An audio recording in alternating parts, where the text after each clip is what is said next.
Hello, আসসালামু আলাইকুম সবাইকে। কি অবস্থা সবার? নবম দশম শ্রেণীর পদার্থবিজ্ঞান অধ্যায় 3-এর 1 নম্বর ক্লাসে আপনাদের সবাইকে স্বাগতম। তো এই চ্যাপ্টারের নাম হচ্ছে গিয়ে বল। যে আমরা মূলত নবম শ্রেণীতে যে বল চাপ শক্তি চ্যাপ্টার দেখছিলাম, সেখান থেকে শুধু বলের যে পার্টটা, সেটা মূলত এই চ্যাপ্টারে আলোচনা করা হবে। তো চলেন আমরা শুরু করি। মূলত কি বলছে যে আগের অধ্যায়ে আমরা বস্তুর বেগ যেমন গতি ক্লাস যদি আপনারা করে থাকেন, তাহলে এই চ্যাপ্টারটা পড়তে আপনাদের একটু বুঝতে সুবিধা হবে। আপনারা যারা আগের ক্লাসগুলো দেখেন না আগের চ্যাপ্টারে, দয়া করে ওই ক্লাসগুলো আগে দেখে নেবেন, তারপরে এই চ্যাপ্টারে আসবেন। যেমন আগের অধ্যায়ে আমরা বস্তুর বেগের পরিবর্তন নিয়ে আলোচনা করেছি, কিন্তু কেন বস্তুর বেগের পরিবর্তন হয় সেটা নিয়ে কিন্তু কিছু বলা হয়নি। তো এই অধ্যায়ে আমরা দেখব বস্তুর বেগের পরিবর্তন হয় মূলত বলের কারণে। আমাদের মূলত বস্তুর বেগের পরিবর্তন আমরা আগে চ্যাপ্টারে দেখছি, কিন্তু কেন হয়? মূলত বলের কারণে হয়। তো বল নিয়ে আইজ্যাক নিউটনের যুগান্তকারীর 3টা সূত্র আছে, আমরা মূলত এই চ্যাপ্টারে এখানে আলোচনা করব। তো বল কিভাবে বস্তুর উপর কাজ করে সেটা নিয়ে আলোচনা করার সময় খুব স্বাভাবিকভাবে বিভিন্ন ধরনের বল নিয়ে আমরা সম্পর্কে জানবো, তারপর জড়তা জানবো, বলের কি ধরনের প্রকৃতি আছে, ঘর্ষণ বল কি জিনিস, এগুলো নিয়ে মূলত আলোচনা করবো। ঠিক আছে?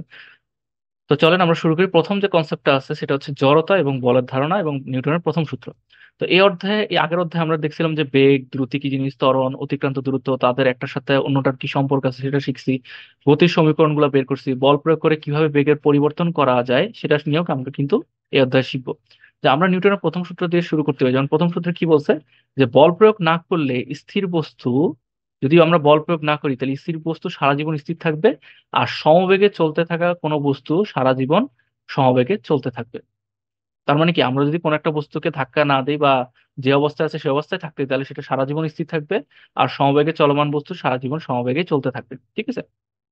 তো নিউটনের প্রথম সূত্রের প্রথম অংশ নিয়ে কারো সমস্যা হয় না, কারণ আমরা সবসময় দেখছি যে স্থির বস্তুকে ধাক্কা না দেওয়া পর্যন্ত সেটা নিজে থেকে কি হয় না, নড়ে না, স্থিরই থেকে যায়।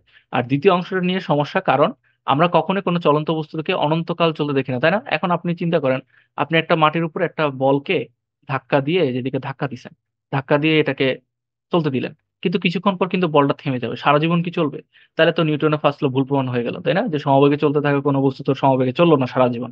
আমি তো দেখতেছি বলটা থেমে গেল। তো ধাক্কা দিয়ে কোনো বস্তুকে গতিশীল করে ছেড়ে দিলেও দেখা যায় যে বাহ্য মানে বাইরের কোনো বল ছাড়াই সেটা শেষ পর্যন্ত বস্তুটা কি হয়ে যাবে, থেমে যাবে। তো আমাদের দৈনন্দিন জীবনের অভিজ্ঞতা থেকে মনে হয় যে যে কোনো কিছুকে সমবেগে চালিয়ে নিতে হলে ক্রমাগত আসলে সেটা বল প্রয়োগ করে যেতে হবে, নাহলে কিন্তু এটা সেটা সারা জীবন চলবে না। এটা কিন্তু আমাদের ধারণা। তো নিউটনের প্রথম সূত্র থেকে আমরা জানতে পারছি যে সেটা কিন্তু আসলে সঠিক না। গতিশীল কোনো বস্তু যদি থেমে যায় তাহলে বুঝতে হবে ওই বস্তুর উপর কোনো না কোনো বল প্রযুক্ত হয়েছে দেখেই সে থামছে। তো একটা জিনিস চিন্তা করেন, আমরা যখন বলটাকে, যে আপনি যখন ধাক্কা দিছিলেন, আমাদের মাটিটা কিন্তু এরকম মসৃণ না। আমাদের মাটিটা কিন্তু এরকম অসংখ্য ফুটা ফুটা খাঁচকাটা খাঁচকাটা আছে। ঠিক আছে? এরকম উঁচা নিচে আছে। আমরা নর্মাল ক্ষেত্রে খালি চোখে দেখি না, কিন্তু আপনি যদি একদম ম্যাক্রো লেন্স দিয়ে যদি দেখেন, আমাদের কোনো পৃষ্ঠ কিন্তু এরকম একদম মসৃণ না, এরকম ক্লিন না।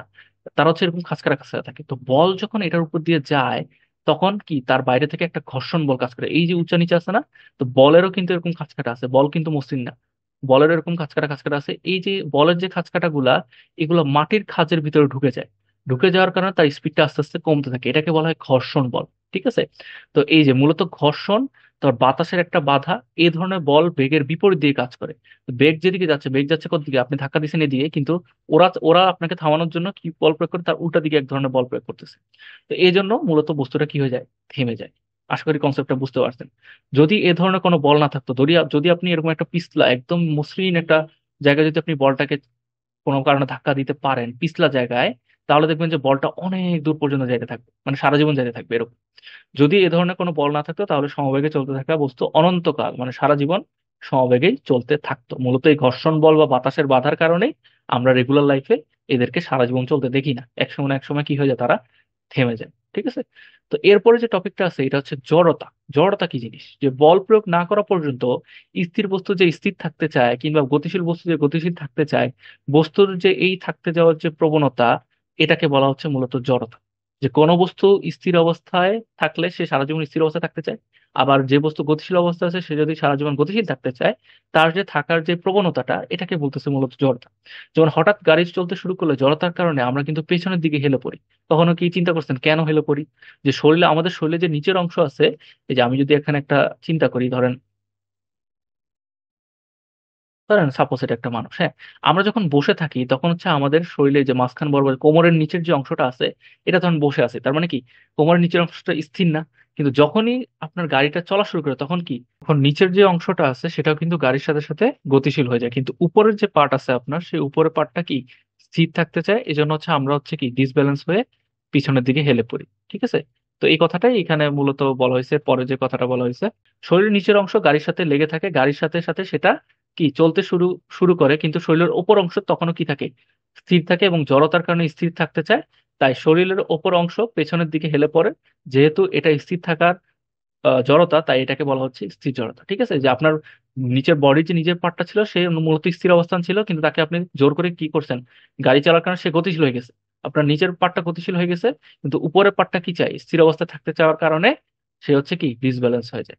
ঠিক আছে, ওকে। এরপর হচ্ছে গতি জড়তার কারণে আমরা মানুষকে চলন্ত বাস থেকে বা ট্রেন থেকে যখন নামতে দেখি, আছর খাইতে দেখি, উষ্টা খায় পড়তে দেখি। কেন দেখি? কারণ দেখা যায় যে তারা হচ্ছে কি ধাপ করে নামার চেষ্টা করে। কারণ চলন্ত বাস যাচ্ছে, একটু যদি আপনি দৌড়ে দৌড়ে নামার চেষ্টা করেন তাহলে কিন্তু কোনো সমস্যা হয় না, কিন্তু ধাপ করে যদি নামার চেষ্টা করেন তাহলে কিন্তু আপনি কি ওই গতি জড়তার কারণে উষ্টা খায় পড়বেন। তো চলন্ত বাস ট্রেনের মানুষটি পুরো শরীরটা কি থাকে তখন, গতিশীল থাকে। সে যখন মাটিতে পা দেয় তখন নিচের যে অংশ সেটা কি হয়, ধাপ করে আপনার যে মাটির মানে বডির যে নিচের পার্টটা সেটা কিন্তু ধাপ করে থেমে যায়। কিন্তু উপরের যে অংশটা আছে সেটা গতি জড়তার কারণে তখনও কি গতিশীল অবস্থা থাকার কারণে আপনার বডিটা ডিসব্যালেন্স হয়ে যায়। সে কারণে তাই সে হুমড়ি খেয়ে নিচে পড়ে যায়। ঠিক আছে, আচ্ছা এখানে একটা প্রশ্ন আছে, আপনারা এটা দেখে নিতে পারেন, যেটা গত বছর ছিল। যে আমরা যখন একটা গ্লাস নিব, গ্লাসের উপর একটা কাপড় বা কিছু দিচ্ছি বা কিছু একটা কার্ডবোর্ড, তো এখানে একটা কয়েন রাখতেছে ওরা। কয়েন রাখার পর যখন হ্যাচকে ওরা জোরে একটা টান দিতেছে এদিকে, তখন দেখা যায় যে মুদ্রাটা একদম মাঝখান বরাবরই পড়ে। কিন্তু আস্তে আস্তে যখন টান দিবে তখন দেখা যাচ্ছে মুদ্রাটা এদিকে চলে আসে। কিন্তু এটা কেন দেখবেন, এটা হচ্ছে জড়তার কারণে, আপনারা পড়লে বুঝতে পারবেন। ঠিক আছে, এরপরে বলা হচ্ছে কি যে চিত্রের গ্রাফ দুইটাতে সময়ের সাথে সরণ এবং বেগের মান দেখানো হয়েছে। কোথায় কতক্ষণ বল প্রয়োগ করা হয়েছে নিচে একটু দেখা যায়। মানে আমাদের এখানে কিছু গ্রাফ দেওয়া আছে। আমরা কিন্তু গত ক্লাসে গতির একটা গ্রাফ দেখছিলাম যে এই চ্যাপ্টারে কি কি গ্রাফ আসতে পারে। তো সেখান থেকে আমরা ইজিলি ধারণা নিতে পারি। যেমন দেখেন, এখানে হচ্ছে আমরা দেখতেছি এক্স মানে মিটার আছে, সরণ আকারে আছে, এটা হচ্ছে সময়, তাই না? তাহলে সরণ আর সময় মানে কি, এটা হচ্ছে বেগ। ঠিক আছে, আবার এখানে দেখতেছি বেগ আর টি, তার মানে এটা একটা ত্বরণ। মানে আবার এটাও দেখতেছি একটা ত্বরণ, এটাও দেখতেছি ত্বরণ, তার মানে বাম পাশে সবগুলো বেগ, ডান পাশে সবগুলো হচ্ছে ত্বরণের লেখচিত্র। আর এটা আমরা দেখছিলাম যে মানে প্রত্যেকটা সেকেন্ডে তার স্বর্ণের পরিবর্তন হচ্ছে না, এটা কি সমবেগে চলতেছে। ঠিক আছে, এটা হচ্ছে কি চলতেছে এখানে কিন্তু, সরি এখানে কিন্তু কোনো বেগ হয় নাই। কারণ কি দেখেন, এখানে ধরেন 1 নম্বর সেকেন্ডে সে 10 নম্বর দূরত্বে ছিল, ধরেন 2 নম্বর সেকেন্ডে 10 নম্বর দূরত্বে ছিল, 3 নম্বর সেকেন্ডে 10 নম্বর দূরত্বে ছিল, তার মানে তার অবস্থার পরিবর্তন হয় নাই। তার মানে কি বলে, বেগ কি বলে, যে বস্তুর অবস্থানে যদি পরিবর্তন না হয় সময়ের সাথে সাথে, তার মানে সেখানে কোনো বেগই হয় না। তার মানে এটা শূন্য বেগের গ্রাফ। এটা হচ্ছে সমবেগের গ্রাফ, এটা হচ্ছে অসমবেগের গ্রাফ। সেম ভাবে এখানে হচ্ছে, এখানে কোনো গ্রাফ দেয় নাই ওরা, এটা হচ্ছে কি শূন্য ত্বরণ, এটা হচ্ছে সমত্বরণ। ঠিক আছে, তা আমাদের যে নতুন বইয়ের পিডিএফটা ছিল, যে এই যে পিডিএফটা যেটা ছিল সেটা কিন্তু একটু ভুল ছিল। তো আমরা হচ্ছে আগের বইয়ের পিডিএফটা দেখতেছি, যে এখানে মূলত ছবিটা হবে এটা। ঠিক আছে, এখান থেকে আমরা বোঝার চেষ্টা করি যে দুইটা ছবি দেওয়া আছে আমাদেরকে, এখানে বোঝানো হয়েছে কি, যদি আমরা দেখি যে প্রথম গ্রাফে 0 থেকে T1 পর্যন্ত দেখেন তো, এই যে 0 থেকে T1 পর্যন্ত কিংবা T2 থেকে শেষ পর্যন্ত, এই যে T2 থেকে শেষ পর্যন্ত যে গ্রাফটা দেখেন, একদম স্ট্রেট লাইন না?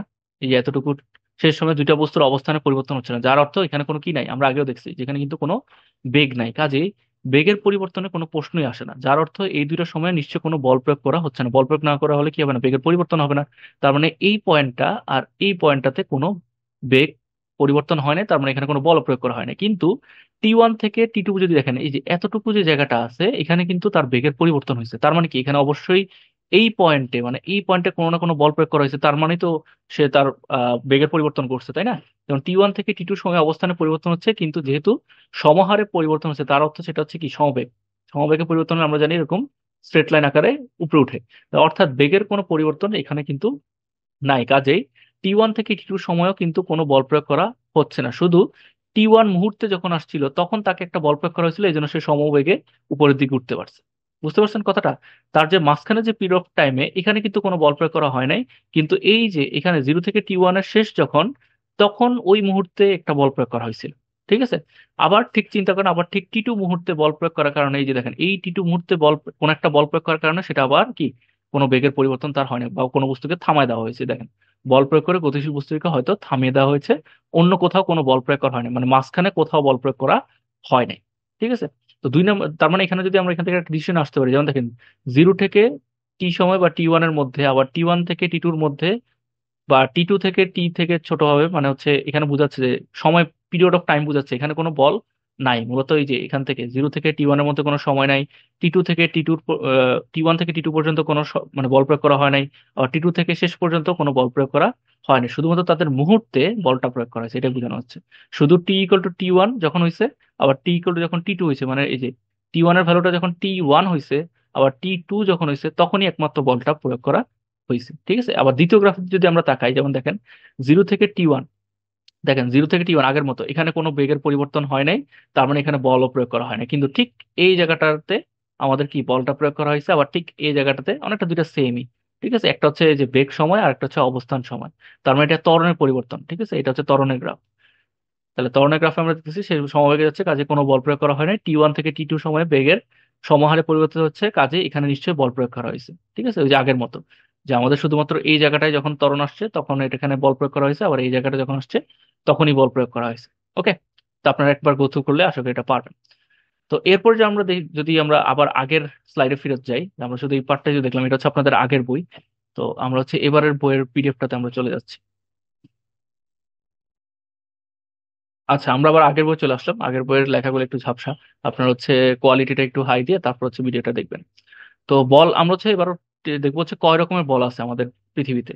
যে নিউটনের প্রথম সূত্রে প্রথমবার বল প্রয়োগ মানে বল শব্দটা ব্যবহার করা হয়েছে, কিন্তু মজার ব্যাপার হচ্ছে বল বলতে আসলে আমরা কি বুঝি সেটা কিন্তু এখনো বলা হয়নি। আসলে নিউটনের প্রথম সূত্রটাই বলের সংজ্ঞা হতে পারে, যার প্রয়োগের কারণে স্থির বস্তু চলতে শুরু করে আর গতিশীল বস্তু তার বেগের পরিবর্তন করে, সেটা হচ্ছে তার বল। এটা থেকে কিন্তু আমরা একটা সংজ্ঞা পাইতে পারি যে নিউটনের প্রথম সূত্র থেকে বল কি সেটা বুঝতে পারি, কিন্তু পরিমাপ করতে পারি না। দ্বিতীয় সূত্র থেকে আমরা বল পরিমাপ করা শিখবো। তোমরা যখন তোমাদের দৈনন্দিন জীবনে নানা কাজে বল ব্যবহার করে, তখন তোমাদের মনে হতে পারে যে কোনো বল প্রয়োগ করতে হলে স্পর্শ করতে হয়, যেমন ক্রেন দিয়ে ভারী জিনিস তোলা, কোনো কিছুকে ধাক্কা দেওয়া, এগুলো সবই তো টাচ করতে হইতেছে আমাদের, তাই না? কিংবা চলতে চলতে ঘর্ষণের জন্য চলন্ত বস্তু থেমে যাওয়া। আবার তোমরা লক্ষ্য করেছো কোনো কোনো বল প্রয়োগের জন্য স্পর্শ করতে হয় না, যেমন কোনো কিছু ছিঁড়ে ছিঁড়ে গেলে যদি মাধ্যাকর্ষণ বলের কারণে নিচে পড়ে, বা চুম্বকের আকর্ষণ, এগুলোতে আমরা বাইরে থেকে কোনো বল প্রয়োগ করি না, নিজে নিজে হয়। কাজে আমরা বলকে স্পর্শ এবং অস্পর্শ দুইটা ভাগে কিন্তু কি করতে পারি, ভাগ করতে পারি। তাহলে এখানে আমরা কি দেখলাম, যে বল কাকে বলে সেটা হচ্ছে আমরা নিউটনের ফার্স্ট ল থেকে দেখতে পারি, যে যেই বস্তুটার কারণে বা যার প্রয়োগের কারণে, এখান থেকে আপনার সব মনে রাখবেন যে যার প্রয়োগের কারণে স্থির বস্তু চলতে শুরু করে আর গতিশীল বস্তু তার বেগের পরিবর্তন করে, তাকেই বল বলা হয়। ঠিক আছে, তো এবার আমরা দেখবো হচ্ছে মৌলিক বলের প্রকৃতি। পৃথিবীতে কত ধরনের বল আছে জিজ্ঞাসা করা হলে তোমরা নিশ্চয়ই বলবো অনেক ধরনের। কোনো কিছুকে যদি ধাক্কা দিই সেটা একটা বল, যে টানের কারণে ট্রাক বোঝা টেনে নিয়ে যায় সেটা একটা ধরনের বল, আবার যে ধাক্কার কারণে ঝড়ে গাছ উপড়ে পড়ে সেটাও এক ধরনের বল। চুম্বক যখন লোহাকে আকর্ষণ করে সেটা একটা বল। বোমা বিস্ফোরণে যখন ঘরবাড়ি উড়িয়ে দেয় সেটাও কিন্তু এক ধরনের বল। তো যে টানে ক্রেন কোনো কিছুকে টেনে তোলে সেটা হচ্ছে একটা বল। একটুখানি সময় দিলেই এরকম নানা ধরনের বলের তোমরা একটা বিশাল তালিকা তৈরি করে ফেলতে পারবে। কিন্তু চমকপ্রদ ব্যাপারটি কি জানো, যে প্রকৃতিতে মাত্র 4 রকমের মৌলিক বল আছে। উপরে যে তালিকা দেওয়া হয়েছে সেগুলোকে বিশ্লেষণ করা হলে দেখা যাবে এগুলো ঘুরে ফিরে মূলত এই 4টা বলের মধ্যেই কোনো না কোনোটাতে পড়ে। যেমন ওই 4টা বল কি কি আমাদের জানতে হবে, একটা হচ্ছে মহাকর্ষ বল, তড়িৎ চুম্বক বা বিদ্যুৎ চুম্বকীয় বল, এটা আপনারা মানে যারা টেনে আছেন তারা গত বছরও ছিল এই টপিকটা। দুর্বল নিউক্লিয় বল, আর একটা হচ্ছে সবল নিউক্লিয় বল। ঠিক আছে, তো মহাকর্ষ বল কি, যে মহাবিশ্বের সকল বস্তু তাদের ভরের কারণে একে অপরকে যে বল দিয়ে আকর্ষণ করে সেটাই হচ্ছে তার মহাকর্ষ বল। যে এই বিশ্বের যে কোনো দুইটা বস্তু যখন নিজেদের মধ্যে তার ভরের কারণে আকর্ষণ করে, তখন তাকে মহাকর্ষ বল বলা হয়। যেমন এই মহাকর্ষ বলের কারণে গ্যালাক্সির ভিতরে নক্ষত্ররা ঘুরপাক খায়, সূর্যকে ঘিরে পৃথিবী ঘুরে, পৃথিবীকে ঘিরে চাঁদ ঘুরে। পৃথিবীর মহাকর্ষ বল যখন আমাদের উপর কাজ করে আমরা সেটাকে বলি, সেটা হচ্ছে কি, মাধ্যাকর্ষণ বল। এই মাধ্যাকর্ষণ বল আমাদের পৃথিবীর কেন্দ্রের দিকে অথবা নিচের দিকে টেনে রেখেছে, এবং এই কারণে আমরা মূলত ওজনের অনুভূতি পাই। মানে হচ্ছে যে প্রত্যেকটা বস্তুই কিন্তু পৃথিবী তার নিজের কেন্দ্রের দিকে টানে। এই টানাটা কিন্তু মাধ্যাকর্ষণ, এই মাধ্যাকর্ষণটা কিন্তু এক ধরনের মহাকর্ষ বলে, যে আমরা যেটাকে অভিকর্ষ ত্বরণ বলি সেটা কিন্তু এক ধরনের মহাকর্ষ বল, এটাকে যেটাকে বলা হয় মাধ্যাকর্ষণ। ওকে, তো পদার্থবিজ্ঞান একটা চমৎকার বল হচ্ছে মহাকর্ষ বল, ভর আছে সেরকম যে কোনো বস্তুর মধ্যে মূলত মহাকর্ষ বল দিয়ে আকর্ষণ করে। সেকেন্ডটা হচ্ছে আমাদের তড়িৎচুম্বক বল বা বিদ্যুৎ চুম্বকীয় বল। চিরুনি দিয়ে চুল আঁচড়ে সেটা দিয়ে কাগজের টুকরাকে আকর্ষণ করা বা চুম্বক দিয়ে অন্য চুম্বকে আকর্ষণ বিকর্ষণ আমরা অনেকেই ছোটবেলায় কখনো না কখনো করছি। যদিও তড়িৎ বা বিদ্যুৎ এবং চুম্বকের বলকে আলাদা ধরনের বল মনে হয়, আসলে দুইটা বল কিন্তু সেম। মাধ্যাকর্ষণ বলের তুলনায় এটা অনেকটা বেশি শক্তিশালী। কত গুণ? প্রায় 10⁻30, যেটা কিন্তু এমসিকিউতে আসলে মনে রাখবেন। 10⁻36 গুণ কিন্তু অনেক বেশি শক্তিশালী। কার থেকে? মহাকর্ষ বল থেকে। তো কথাটা যে সত্যি সেটা নিশ্চয়ই তোমরা অনুমান করতে পারবে, কারণ যখন একটা চিরুনি দিয়ে চুল আশ্রে একটা কাগজকে আকর্ষণ করে তুলে নাও, তখন কিন্তু সেটা কাগজকে পুরো পৃথিবী তার সমস্ত ভরের মাধ্যাকর্ষণ বল দিয়ে টেনে রাখার চেষ্টা করে। তবু তোমার চিরুনির অল্প একটু আধান সেই বিশাল পৃথিবীর পুরো মাধ্যাকর্ষণকে কি করে দেয়, হারায় দেয়। আমরা যখন চিরুনি দিয়ে কোন কাগজকে আকর্ষণ করি, একটা কাগজ যখন নর্মাল অবস্থায় থাকে, সে কি পৃথিবীর টানার কারণে ধরেন টেবিলের উপরে সে টান দিয়ে ধরে আছে। মানে উপরে থেকে আপনি যদি ছেড়ে দেন, তাহলে কি নিচে মাটিতে ও টান দিয়ে ধরে রাখবে। তো এখন যদি তোমার চিরুনি তুমি করার পরে, চিরুনিতে মাথা ঘষার পরে, তো যখন তুমি সেটাকে টাচ করবে, তখন কি ওই কাগজটা মাধ্যাকর্ষণ বলটা যে ওকে টানতেছে, এই টানের বিরুদ্ধে ও চিরুনির উপরে চলে আসবে। তার মানে কি জাস্ট অল্প একটু আধানের কারণে, অল্প একটু তড়িৎচুম্বক বলের কারণে মহাকর্ষ বল পুরোটাকে সে হারায় দিছে। ঠিক আছে, তার মানে এটা অনেক গুণ বেশি পাওয়ারফুল। এরপর 3 নম্বর যে বলটা আছে, সেটা হচ্ছে দুর্বল নিউক্লিয় বল। এটাকে দুর্বল বলা হয় কারণ এটা তড়িৎচুম্বক বল থেকে দুর্বল, মানে আগেরটা থেকে অনেক বেশি দুর্বল, কিন্তু মোটেও মহাকর্ষ বলের মতো এত দুর্বল না। আবার মহাকর্ষ বল থেকে এটা আবার পাওয়ারফুল। মহাকর্ষ এবং তড়িৎচুম্বক বল যে কোনো দূরত্ব থেকে কাজ করতে পারে। এটা কিন্তু খুব ইম্পর্টেন্ট, যে মহাকর্ষ বলের পাল্লা, কিন্তু এটাকে বলা হয় পাল্লা, মানে অসীম। কিন্তু এই বলটা খুবই অল্প দূরত্বে, কত দূরত্বে, 10⁻⁻18, মানে কি 0.00 সামথিং, মানে 1/, এটা এর মানটা হচ্ছে 1/1 দিয়ে 18টা শূন্য, অনেক ছোট একটা মানে তারা কাজ করতে পারে। মানে এটা হচ্ছে 10 এরকম তিনটা এরকম ডট ডট 18টা হইতে থাকবে। তেজস্ক্রিয় নিউক্লিয়াস থেকে যে বিটা রশ্মি বা ইলেকট্রন বের হয়, সেটার কারণ এই দুর্বল নিউক্লিয় বল। যখন আমরা একদম কাছাকাছি অবস্থা কোনো দুটা বস্তুকে রাখি, তখন তাদের মধ্যে যে আকর্ষণ বলটা থাকে সেটা হচ্ছে মূলত দুর্বল নিউক্লিয় বল। ঠিক আছে। তো এরপর যে আমরা দেখি সবল নিউক্লিয় বল, যে এটা হচ্ছে সৃষ্টি জগতের সবচাইতে শক্তিশালী একটা বল সবার থেকে। যে তড়িৎচুম্বক বল থেকে এতক্ষণ পর্যন্ত তড়িৎচুম্বক বলটা কিন্তু পাওয়ারফুল ছিল, কিন্তু তার থেকেও বস আসছে কে, সবল নিউক্লিয় বল। তড়িৎচুম্বক বল থেকে প্রায় 100 গুণ বেশি শক্তিশালী হচ্ছে এই বলটা, কিন্তু এটা মোটেও অল্প দূরত্বে কাজ করে। এটার আবার ঝামেলা হচ্ছে কি, এটা ঝামেলা হচ্ছে এটা শুধুমাত্র ছোট জায়গায় কাজ করতে পারে, মানে কম দূরত্বে কাজ করে। তো পরমাণুর কেন্দ্রে যে নিউক্লিয়াস রয়েছে, তার ভিতরকার যে প্রোটন এবং নিউট্রন আছে, নিজেদের মাধ্যমে এই প্রচন্ড শক্তিশালী বল কাজ করে নিজেদের আটকে রাখে। তার মানে কি, যে প্রোটন আর নিউট্রন যে তারা নিজেরা নিউক্লিয়াসের ভিতরে থাকে, তারা এক ধরনের বলের কারণে একদম নিউক্লিয়াসের ভিতরে আটকে থাকে, যেটা হচ্ছে কি সবল নিউক্লিয় বল। প্রচন্ড বলে আটকে থাকার কারণে এর মাঝে অনেক শক্তি জমা থাকে। তাই বড় নিউক্লিয়াসকে ভেঙে কিংবা ছোট নিউক্লিয়াসকে জোড়া দিয়ে এই বলের কারণে অনেক সময় শক্তি তৈরি করা সম্ভব। ধরুন ফিশন আর ফিউশন বিক্রিয়া যখন হয়, যেমন বড় একটা ধরেন নিউক্লিয়াসকে আমরা যখন ভাঙার চেষ্টা করি, তার প্রোটন আর নিউট্রনটা ভেঙে যায়, ভাঙার কারণে প্রচন্ড পরিমাণ শক্তি তার থেকে কি হয়, বের হয়ে আসে। ঠিক আছে, এই কথাটা এখানে বলা হয়েছে। তো বিজ্ঞানীরা ধারণা করেন যে এই 4 ধরনের বলের মূল এক জায়গায় হইতে পারে। যেমন তারা সবগুলোকে এক সূত্র দিয়ে ব্যাখ্যা করার চেষ্টা করেছেন, যেমন তড়িৎ চুম্বক এবং দুর্বল নিউক্লিয়ার বলকে এর মাঝে একই সূত্র দিয়ে ব্যাখ্যা করা সম্ভব হয়েছে। এবং সেটি তাত্ত্বিক পদার্থবিজ্ঞানের একটা আকাশ ছোঁয়া সাফল্য। মানে থিওরিটিক্যাল পদার্থবিজ্ঞান নামে একটা ডিপার্টমেন্ট আছে, সেখানে মূলত এটা নিয়ে আলোচনা করা হয়। তাদেরকে একই শাখায় রাখা হয়েছে। কাজেই তুমি ইচ্ছা করলে বলতে পারো যে বল মূলত 3 ধরনের, যে মহাকর্ষ বল, ইলেকট্রোউইক বল, আর একটা হচ্ছে নিউক্লিয়ার বল। তারা হচ্ছে কি এই তড়িৎচুম্বক বল আর দুর্বল নিউক্লিয়ার বলকে একটা শাখায় রাখছে, এটাকে নাম দিছে কি, ইলেকট্রো উইক। ঠিক আছে। তো কেউ এটাকে ভুল বলতে পারবে না, অন্যগুলোকেও একই সূত্রে গাঁথার জন্য বিজ্ঞানীরা মূলত কাজ করে যাচ্ছেন। তো আমরা মূলত মনে রাখবো এই 4টাই মনে রাখবো, কিন্তু স্পেশাল কেসে মূলত যদি আপনাকে বলে যে বর্তমান তাত্ত্বিক পদার্থবিজ্ঞানে বল কয় রকমের, তখন আপনাকে বলতে হবে এই 3 রকমের। ঠিক আছে।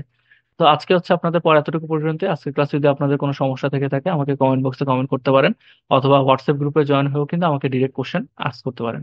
তো সবাই ভালো থাকবেন। আসসালামু আলাইকুম। আল্লাহ হাফেজ।